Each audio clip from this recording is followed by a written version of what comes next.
ইতিমধ্যেই আর যখন প্রোগ্রামটা আমি পাই প্রথমে, তারপরে আমার ঢাকাতে একটা গুরুত্বপূর্ণ প্রোগ্রাম ছিল, যে কারণে আমি ঢাকাতে গিয়েছিলাম ঠিকই, কিন্তু মাত্র একদিন থেকে আমি পরের দিনে আবার চলে এসেছি, যেহেতু আপনাদের সঙ্গে আমি দেখা করতে, কথা বলতে আগ্রহী ছিলাম।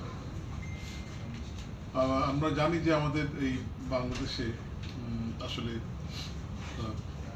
ছোট দেশ, অনেক মানুষের ভিড়ে মানে ভারাক্রান্ত একটা দেশ, নানা সমস্যায় জর্জরিত দেশ। তার মধ্যে দেশ এগিয়ে চলেছে মাননীয় প্রধানমন্ত্রী শেখ হাসিনার নেতৃত্বে এবং জাতির পিতার নির্দেশিত পথে তার যে স্বপ্ন, সেই স্বপ্ন বাস্তবায়ন করছে, তার সুযোগ এবং আমরা তার সহযোগী হিসাবে কাজ করছি। আজকে নানা চড়াই উতরে আছে আমাদের দেশে, নানা সংকট আছে, নানা বাধা আছে, নানা ষড়যন্ত্র আছে, নানা বিপত্তি আছে, কিছু কিছু ব্যর্থতাও আছে। সব কিছুই যে সফল পাচ্ছি আমরা, এটা কখনোই বলা যাবে না। তার মধ্যে তো দেশ কিন্তু এগিয়ে গেছে নানাভাবে।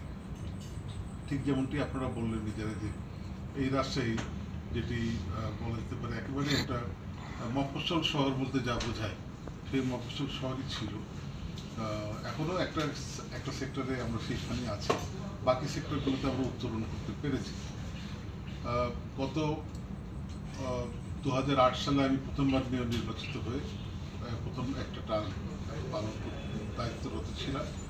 তারপরে 5 বছর একটু গ্যাপ ছিল। সেবারে আমরা চারটি কর্পোরেশনের মেয়র, আমি, খুলনার তালুকদার আব্দুল খালেক, বরিশালের হিরন এবং কামরান ভাই সিলেট, চারজনই আমরা 13 সালে জয়ী হতে পারিনি।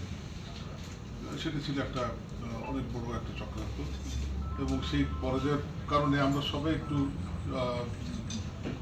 বিব্রত হয়ে উন্নয়ন কাজগুলো থমকেও যায়। কিন্তু তারপরে আবার আমাদের এই নগরবাসী তারা ঠিকই বুঝতে পারেন যে এটা তাদের এটা ভুল হয়েছে। এটা তারা ওপেনলি বলেন যে আমরা আসলে প্রচারণায়, অপপ্রচারে বিভ্রান্ত হয়েছিলাম, আমরা ভুল করেছি, আমাদের একটা শিক্ষাও হলো, আমরা আর ভুল করতে চাই না। তারা সেটা ভোটের বাক্সে প্রমাণ করে দিয়েছে 18 সালে, 23 সালে, মানে সর্বোচ্চ ভোট এই আপনি রাজশাহীতে এই পর্যন্ত 2008 সালের পরে প্রায় 57% কাছাকাছি ভোট মানে পেয়েছি আমি। তো সেই হিসাবে বলা যেতে পারে যে রাজশাহীতে জনগণের মধ্যে একটা আস্থার জায়গায় আমরা আসতে পেরেছি। এখন আপনাদের সামনে এইটুকু সংক্ষেপে বলা যায় যে শুরুটা কিন্তু আমাদের খুবই কষ্টকর ছিল।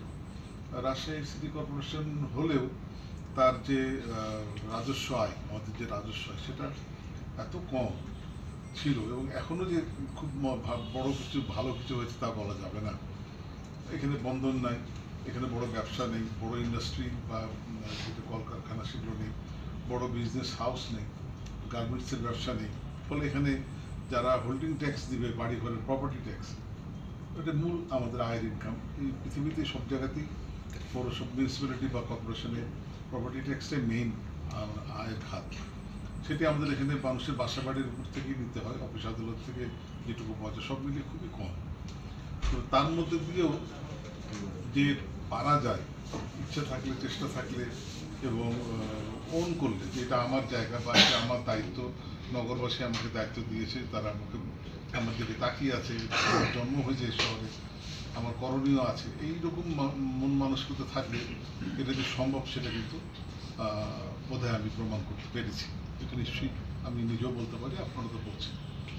ফলে আজকে 2008 সালের পর থেকে ক্রমে ক্রমে রাশিয়ার পরিবর্তন হতে হতে একটা জায়গায় পৌঁছে গেছি আমরা, যেটি দেশে এবং বিদেশে, বিশেষ করে বাংলাদেশি বা বাঙালি কমিউনিটি যেখানে যেখানে আছেন পৃথিবী, তাদের মধ্যে এই বিষয়গুলি ব্যাপকভাবে প্রচার হয়েছে, এবং সেটি পশ্চিমবাংলার যারা বাংলাভাষী তাদের মধ্যেও আসাম, ত্রিপুরা বা বিদেশি যারা আমেরিকায়, কানাডায় আছে, এটা আমরা ফিডব্যাকটা পাই যে কত ব্যাপকভাবে এটা প্রচার হয়ে গেছে।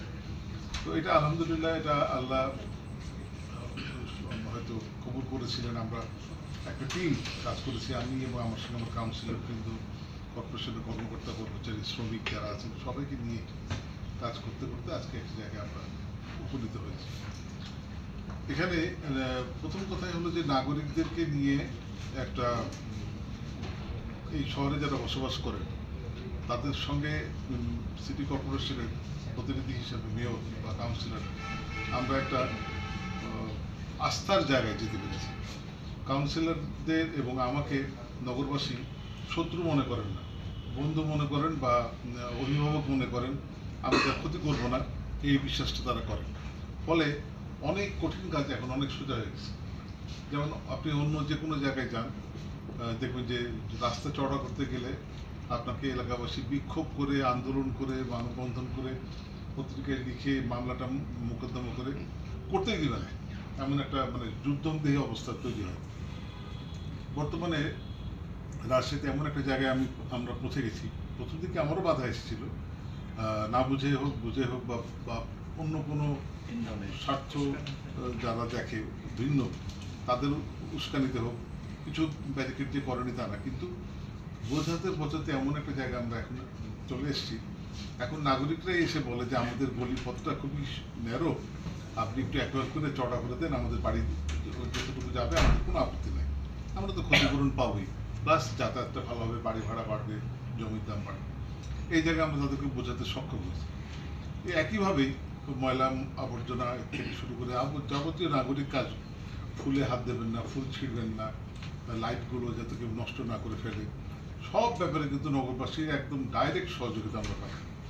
প্রথম দিকে আমাদের রাস্তার মাঝখানে যে ফুল গাছগুলি আমরা লাগিয়েছিলাম, এটি তো বাংলাদেশের মধ্যে একটা বিরল ঘটনা, যে অ্যালামন্ডা, হলুদ হলুদ ফুল, অথবা রঙ্গন, অথবা জবা, অথবা কোথাও চেরি চেরি রাধাচূড়া, কৃষ্ণচূড়া, নানা রকম কাঠগোলাপ, করবি, এই সমস্ত গাছ থেকে প্রথম 10-11 সালের দিকে কিছু কিছু ফুল চুরি হতো না তা না।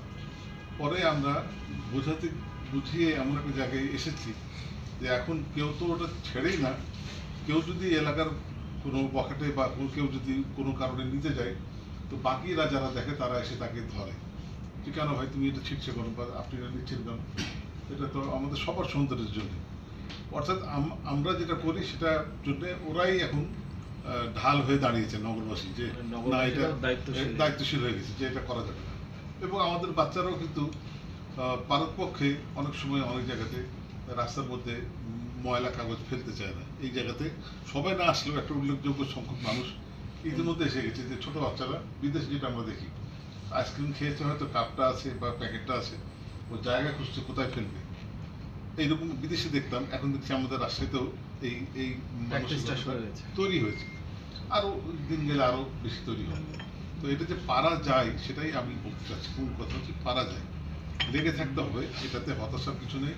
5 বছরে হয়তো হবে না, 1 বছর 2 বছরে তো কিছুই হবে না, কিন্তু 10 বছরে হয়তো নিশ্চয়ই হবে। একটা জায়গাতে শুরু করতে হবে, সেই শুরুটাই আমাদের অনেক জায়গাতে করতে চায় না, বা মেয়র কাউন্সিলররা মনে করে যে আমি তো 5 বছরের জন্য এসেছি, পরের 5 বছর আসি কি না আসি ঠিক নাই, ও এত বোঝাবুঝির মধ্যে আমার দরকার নেই, আমি আমার মতো করে অফিস করে একটু এদিক ওদিক যা করলাম, আবার আসলে দেখা যায়, পরে হয়তো আর আসলেও না, করতেও পারলে না, কাজটা করলেও না। তো এইখান থেকে বেরিয়ে এসে আমরা সবাই যদি এভাবে ভাবি, এভাবে যেমন মাননীয় প্রধানমন্ত্রী, তিনিও তো দেশটাকে এইভাবে ওন করছেন যে এই দেশটা আমার, এই দেশটা বাঙালি, এই দেশটা বাংলাদেশের মানুষ, এইভাবে ওন করতে। এখানে আমাদের কষ্টটা মূলত একটা জায়গাতে, সেটা হলো যে আমরা কর্ম দিতে পারছি না মানুষকে, খুব মানে সংকট এখানটায়। ছোট শহর, এখানে সরকারি কারখানা ছিল, textile mill, jute mill, sugar mill, sericulture, রেশম কারখানা, 4টি বন্ধ এবং প্রাইভেট খাতে চলে যাচ্ছে। এগুলো জুট মিল এত লোকসান দিয়েছে যে আর এটা অলরেডি সিদ্ধান্ত হয়ে গেছে, টেন্ডারও হয়েছে, দিয়ে দেওয়া প্রাইভেটাইজেশন, প্রাইভেট কোন পার্টি। টেক্সটাইল মিল দেওয়া হয়ে গেছে, সুগার মিল প্রতি বছর 30-40-50 কোটি করে লোকসান দেয়, ওটাও চলে যাবে, দিতেই হবে পয়নি। আর সেরিকালচার তো বন্ধ। এইরকম একটা অবস্থায় ব্যক্তিগত উদ্যোগে যারা কলকারখানা করেছেন কিছু কিছু পিসিক এলাকায়, মূলত সিল্ক অথবা এই যে আমরা যেগুলো খাই এই জাতীয় স্ন্যাক্স, হ্যাঁ, তো সেগুলো দিয়ে তো আর সেভাবে কর্মসংস্থান সম্ভব না, হচ্ছেও না। ফলে মানুষ এখানকার যারা বেরিয়ে আসছে তাদের একটা হতাশা থাকছে যে আমি আমার ছেলে বা আমার মেয়ে বা আমার জামাই এভাবেই বলে, তারা আমার কাছে এসে তাদের বাবা মারা খুবই যেহেতু আপন মনে করে যে আমি লিটন ভাইয়ের সঙ্গে দেখা করবো, ভাই বলেছিল ভোটের আগে এই করবে সেই করবে, এখন আমি চাকরি চাই।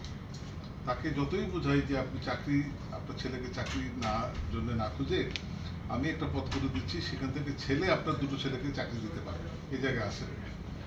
তো প্রথম প্রথম বুঝতে চায় না। এখন কিন্তু আমরা যেটা বললো আমাদের প্যানেল মেয়র এক যেটা বললো, আমরা কিন্তু ইতিমধ্যেই সরকারিভাবে তো আমাদের হাইটেক পার্ক আছে, যেখানে প্রচুর পরিমাণে ইয়াং ছেলে মেয়েদেরকে প্রশিক্ষিত করা হচ্ছে এবং তারা দক্ষ ফ্রিল্যান্সার হয়ে বিদেশের সঙ্গে কথাবার্তা বলে তারা সাবকন্ট্রাক্ট কাজ নিচ্ছে এবং তারা ভালোই আয় করে, প্রায় 1 লাখ থেকে 5 লাখ 6 লাখ পর্যন্ত বাড়িতে বসেই ওই ল্যাপটপ দিয়ে বা ডেস্কটপ দিয়ে বসে থেকে নিবিড়ভাবে রাত্রিবেলায় বসে থেকে হয়তো খাওয়া দাওয়া করে নিল, রাত 2টা 3টা 4টা পর্যন্ত ওদের সঙ্গে টাইমটা মিলিয়ে সেইভাবে তারা কাজ করে। এবং আমি বেশ কয়েকটা পরিবারকে চিনি যারা 3 লাখ প্লাস আয় করে, 3, 4, 5 লাখ টাকা মাসে আয় করে এবং তারা ভালো আছে। ওইটা দেখে সরকারের উদ্যোগের পাশাপাশি আমিও কর্পোরেশনে, আমাদের প্রায় 5 মাস পার হয়ে গেছে, প্রথম ব্যাচ বের হয়ে গেছে, আমরা আইসিটি প্রতিমন্ত্রী পলকের সহযোগিতা নিয়েছি, নিজেরাও ইনভেস্ট করেছি। আমাদের প্রায় প্রথম ব্যাচে আমরা ট্রেনিং দিতে চেয়েছিলাম 250-300 জনের, সেখানে আবেদন করেছিল 1200 জন, 1100 প্লাস, এতটাই ডিম্যান্ড ছিল। পরে সেখানে আমরা ইংলিশ এবং অ্যাডভান্সড যে ফ্রিল্যান্সিংয়ের, অর্থাৎ ভিডিও এডিটিং থেকে শুরু করে সফটওয়্যার তৈরি করা এবং এর সঙ্গে গ্রাফিক্সের কাজ করা, এইসব যেগুলো একটু অ্যাডভান্সড, সেগুলো কাজ শিখিয়ে দিয়ে ইতিমধ্যে তারা বিদেশিদের কাছ থেকে আয় করা শুরু করে দিয়েছে। এবং আমাদের এখানে একটা প্রথম ব্যাচের একটা জব ফেয়ার হয়েছে, 96 জন ছেলে মেয়ে অলরেডি তারা তাদেরকে বিভিন্ন প্রতিষ্ঠান নিয়োগ দিয়েছে, তারা এখন তাদের সঙ্গে কাজ শুরু করে দিয়েছে। এইটা থেকে উৎসাহিত হয়ে আমরা এখন এটাকে পুরো শহরে 30টা ওয়ার্ড কাউন্সিলের কার্যালয়ে ছড়িয়ে দিচ্ছি। 5টা অলরেডি আমরা সিলেক্ট করেছি, 5টা দিয়ে শুরু করছি। এই বছরের মধ্যেই চেষ্টা করব 30টা ওয়ার্ড কাউন্সিলের কার্যালয়ে এইটা প্রশিক্ষণ দিতে, যেখান থেকে টার্গেট থাকবে আমাদের আগামী 4-4.5 বছরে অন্তত 20,000 ছেলে মেয়েকে আমরা প্রশিক্ষণ দিয়ে দক্ষ করে তুলতে চাই। তারা হয় এখানে অথবা ঢাকায় গিয়ে যেখানে তারা সুবিধা মনে করবে বসে এই কাজটা করবে, যে কাজটার জন্য সামনে এখন অনেক অনেক সুযোগ। ভারত তো এটার উপরে বিশাল একটা আয় করে, আমরা এখনো স্বপ্ন দেখছি, সেদিকে সেভাবে যেতে পারিনি, চেষ্টা চলছে সরকারিভাবে। এখানে $5 বিলিয়ন একটা টার্গেট আছে, $500 কোটি একটা টার্গেট আছে বার্ষিক আয়ের। আমরা হয়তো তার অনেক নিচেই আছে এখনো, কিন্তু টার্গেটটা আছে সরকারিভাবে। এইটা একটা খাত, যে খাত থেকে আমরা কিছু ছেলেমেয়ের কর্মসংস্থান করতে চাই, প্লাস নার্সিং, প্লাস পর্যটন। আমরা যেটা নদীর ধারে বঙ্গবন্ধু ইউনিভার্সিটি নাম দিয়ে করতে চাচ্ছি, সেটা কোনো এক সময় আমি পাঠিয়ে দেবো ভিডিও ফুটেজটা। 7 মিনিটের একটা ফুটেজ আছে আমাদের, সেটা আমরা বিভিন্ন জায়গায়